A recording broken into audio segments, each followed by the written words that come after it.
Hello, Michelle. How are you? I'm good, Aubrey. I'm happy to be here. How are you? Yes, welcome to IELTS Energy. It's always so Thank you. fun when you can stop by. Thank you. And Thank you. this Thank you. is especially exciting because I have seen a lot of IELTS speaking questions lately about doctor visits, medical Hmm. visits. Michelle, when's the last time you went to the doctor? Um, I just went like 2 weeks ago. So, Oh, I don't know. I feel like as I'm getting older, there's I have to go right. More for doctor more visits. specialists and I've Mhm. I've been trying to since I moved, I've been trying to get all new doctors, so I've been crossing them off the Oh, list of finding new ones. gotcha. So it's been a little bit of a pain, but that's okay. How about Yeah. you? Yeah, I did. I had to go to a doctor just a couple of days ago, the OBGYN, Mhm. for just a checkup, right? But what's interesting is I think about in the languages I speak, right? French and Spanish, I would not easily be able to talk about doctor Mm, visits and name mm, these doctors. Like this is very topic specific vocabulary that we don't very. often talk about in a second language. Yeah. So, but you will very likely be asked about it on the IELTS exam, you guys. So you need to be practicing this vocabulary. You need to talk about your recent doctor visits in English. So today you're Yeah. going to learn a ton of vocabulary for this. Here's some sample answers. And then you need to practice answering these on your own so you're ready when you get these questions on test day. You might get, what are some questions we might get, Michelle? Like, how often do you visit the doctor? What else? Right. Do you prefer to see a general practitioner or a specialist? Or Yeah. do you have any particular preferences when choosing a doctor? There are a lot of Mm, questions on part one, part yeah. two, and then also part three. You might be asked in general about medical care in your country, right? Right. Do you feel like Hmm. wealthy people get better access to healthcare or something like that, right? So you need to be ready for all of these questions.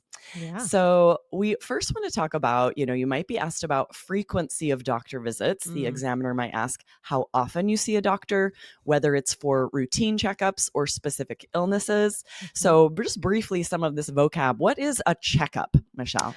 Oh, so a checkup is when you usually go, it's a routine exam, basically. You're not Exactly. sick. You're not going for something specific. You're just going to have them check up on you. Right, right. It's often like an annual visit, right? Right. Just to sort of check to make sure everything's, we often go to the pediatrician for children. This is a Mhm. doctor for children for a checkup just to make sure that their weight and height is correct, that they're growing correctly, right? Mhm. Mhm. And then we also have annual checkups as adults. But this is definitely something you're going to want to be able to talk about. Which checkups do you go to? Which doctors do you see Right. for that? And you need to learn the names of common doctors or reasons you might go besides a checkup. Like, for Right. example, back pain, if someone Yeah. has arthritis, diabetes, chronic Mhm. pain, all of these types of Mhm. things, right? Mhm. Mhm. Imagine if you were just asked, like, "Oh, why did you go? What's the last time you went to the doctor and why?" And you haven't thought about how to say all these things in English. Mm. It's very specific vocabulary, right? Yeah. Oh, definitely. And this is going to take you.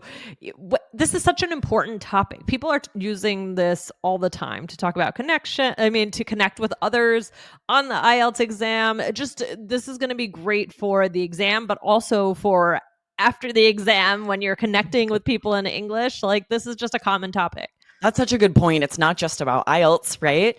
In Hmm. everyday conversations, we're asking like about medical visits. We're sharing about doctor's visits for our children, for ourselves. So even after IELTS, this is going to be a great way to connect with others, to be able to talk about medical visits and medical care. Definitely. Definitely. Yeah, exactly. And then you're definitely going to need to know the names of different types of doctors. You could be asked if you prefer, like that question you shared, Right. Michelle, general practitioners or specialists, Right. or if you have a preferred doctor. So, what are Mhm. some specific doctors we should learn the name of, and what type of doctor is it? Yeah, sure. So one we have is cardiologist. So this is for your heart, the heart doctor. Yes. There's also, I mean, and you can kind of look at these, you can look at the prefixes here. So cardio, right? When you think of, you might have heard when you're doing some sort of exercise, right? And you're running, running, running, you might hear that's called cardio, right? That deals with the heart. And so, yeah, cardiologist is a heart doctor. And then podiatrist is a foot doctor. And Exactly. I then had to see a yeah. foot doctor, a Oh, podiatrist. I had did to you? see a podiatrist because I had to have a toenail permanently removed. You guys may have heard about Ooh. this. I lost one hiking the Grand Canyon. I've had to see a Oh, podiatrist no. for, but a lot of people, if people have ingrown toenails or other kind of foot issues, they have to see a podiatrist. This is a specialist for feet. And then I Mhm. mentioned a pediatrician, right? I'm sure you see pediatricians a lot, Michelle, with your children. I do. Kids doctor, right?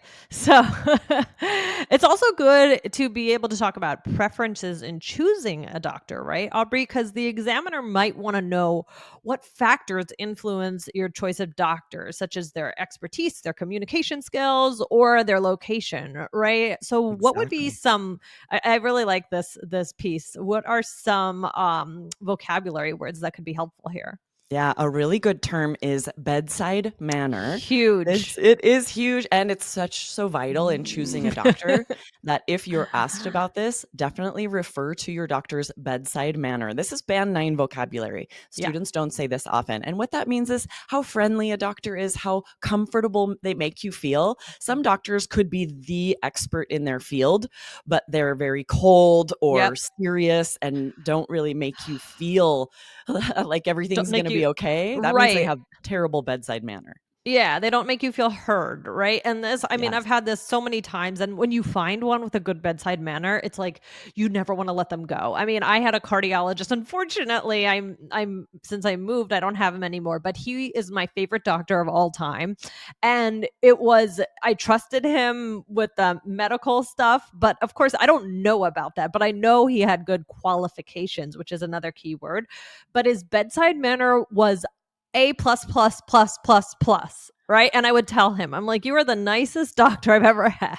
Yes, I had a similar experience with the first podiatrist I tried to see. He was so just cold and Mm, it really hurt because you have all these mhm. nerves in your feet. And he sort of made me feel like I was being really I don't know, weak or childish. He was sort of Hmm. mocking me for being in pain. And, What? like, I've had children naturally without medication, so I know I have very high pain tolerance, and it really hurt. So that was terrible. So Aw. then next time I had to see a podiatrist again, I'm like, "We're going with someone else. I need someone with a Yeah. better bedside manner." Right. Yeah. This is a whole top. We could talk about this on All Ears English for a long time, actually. We should do a follow-up on All Ears I know, English. guys. Make sure that you're following All Ears English as well, because there is so much vocabulary over on that podcast that can help you for IELTS. So make sure you're following right here, IELTS Energy, and also All Ears English. Mhm. And also we had the word qualifications, right, Aubrey? So what is that about? Yeah, so this is if your doctor is qualified, right? Often I think we see a doctor and we assume they know what they're doing, they're qualified, You're a but doctor. often they're a doctor, right? They've got to be. But sometimes people will choose an older doctor that has more Mm, experience as opposed to like a mm. medical student or someone who, is just training. I actually just saw a doctor who was sort of being supervised because she was very new, right? And I did kind of feel a little nervous like, are you Mhm. qualified? I don't know. And then we also have, general health habits. You might be asked about your overall approach to health, including preventative measures that you take. So this is a lot about those annual Mm. checkups. That's all preventative medicine, right? And we also have to think about qualifications, right, Aubrey?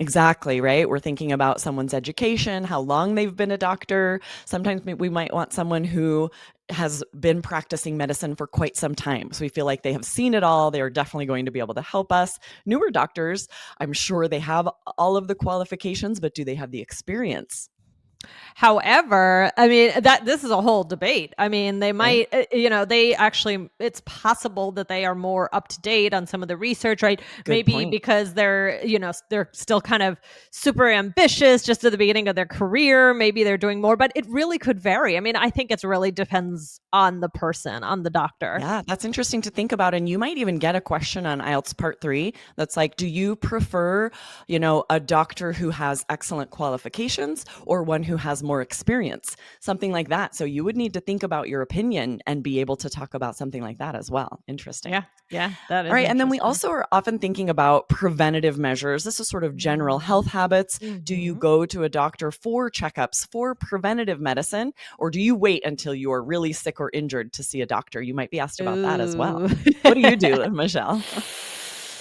Oh man. Well, a lot of the appointments that I've been working on knocking out the past year have been, preventative. I Yeah, would say, it's important to stay up on your preventative, your preventative appointments, but it's hard. It's hard to motivate yourself because it's right, annoying. It's annoying right. to go to the doctor, especially if you need blood work. You have to go do that, and Mm, so I think a lot of people put off the preventative stuff, but that's absolutely. that's where you can run into danger, right? Right. You want And to this make sure that also, you it depends are, on if you yeah. have healthcare, right? Growing up, my dad was an Yep. artist. We did not have healthcare.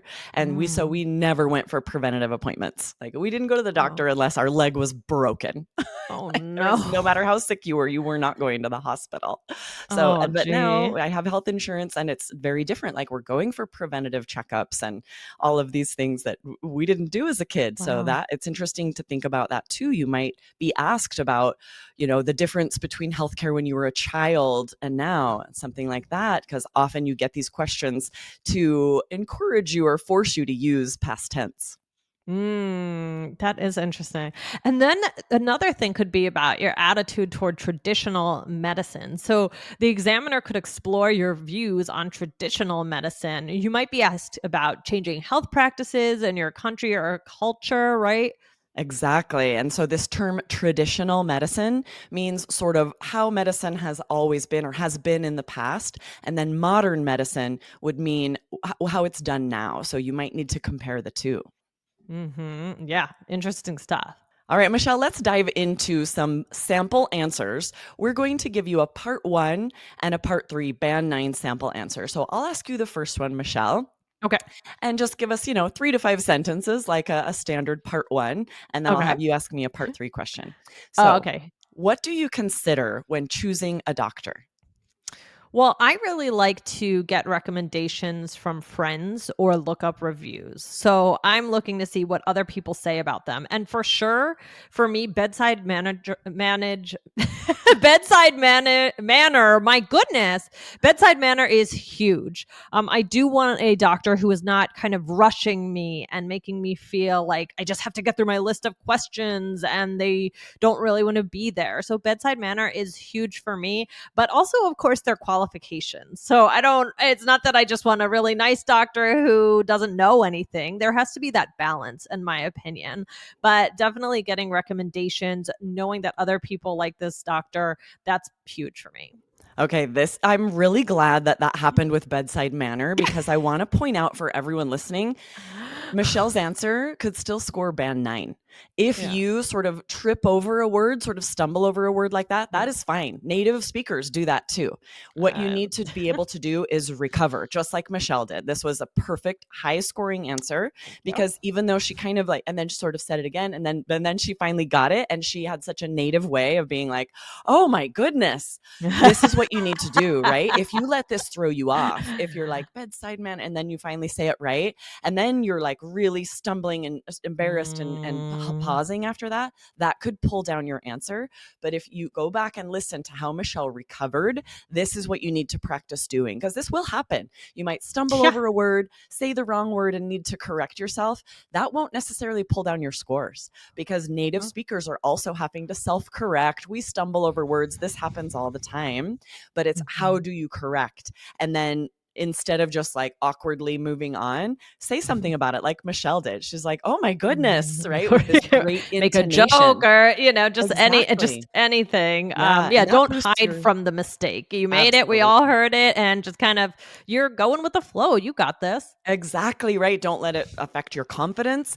And then don't let it affect your next question or how you finish the answer, just like Michelle did, right? You can say something like, "Wow, I really stumbled over that," or "Oh Uh-huh. my goodness," right? Just a funny with an interesting intonation to point out that you stumbled a little bit and then finish the answer. So great Yeah. job on that, Yeah. Michelle. That was a good Thank example of how we you. recover when we mess up a word. It happens all the time. That's right. Thank you so much, Aubrey. All Yeah. right. Should I ask you a part 3 question? Yes, I'm ready. All right. Are attitudes toward traditional medicine changing in your country? Ooh, this is super interesting. I think it depends on who you talk to, right? Mhm. My parents, their attitudes toward, how medicine has always been and how it should be, healthcare are pretty much the same. But I am sure that students getting out of medical school today would sing a different tune. They definitely are feeling Mm. like we should be using the newest medicines, the newest technology. And in that way, medicine's changing a ton. So it sort of depends. Not everyone's on the same page there. Hmm. Mm. Yeah, Aubrey, I like what you did there. I like because you were talking about your parents, and then you were talking about different points of view, kind of comparing them, what people might be thinking. Yeah. How and I liked how you said it depends, it sort of depends, things like that. Those were really, really natural. Yes, and I used some idiomatic language here. I said singing a different tune, Oh, which that's right. means thinking the same thing or a different thing or saying different things. And then on the same page, which means we see eye to eye. Agree. Yep. We're all thinking of something the same way. So keep in Mhm. mind this idiomatic language you need on IELTS speaking. It's not just for part one, right? All Mhm. throughout the IELTS exam, the examiner is looking for you to use a variety of language, idioms, phrasal verbs. So practice using those, not just on part one, but also your part three answers too. All Love right, it. Michelle, what's our takeaway here? What do our listeners need to know on test day? Yeah. Well, health and wellness is a very common IELTS speaking topic. So just be ready with this topic specific vocabulary. We went over a lot of good vocab today. And then again, practice answering today's questions with your own answers. Give it a try, see how it goes for you. Anything else you want to add, Aubrey? Yeah, no, you're exactly right. And the other tricky thing is in your culture, people might not be really open about medical care and doctor visits. So if you were asked on IELTS and you've never spoken about this aloud in English, maybe Mm, not even a lot in your first language, because some people are very private about medical care, it might be really difficult. So definitely practice answering these aloud so that you're ready and these don't yeah. trip you up on Yeah. test day. Yeah, that's a good point. All right, Aubrey, thank you so much for having me today. Love getting to visit on IELTS. And guys, thank you for listening. Yes, thanks, Michelle. Thanks for joining me, and we'll see you next time. Bye. All right, bye, Aubrey.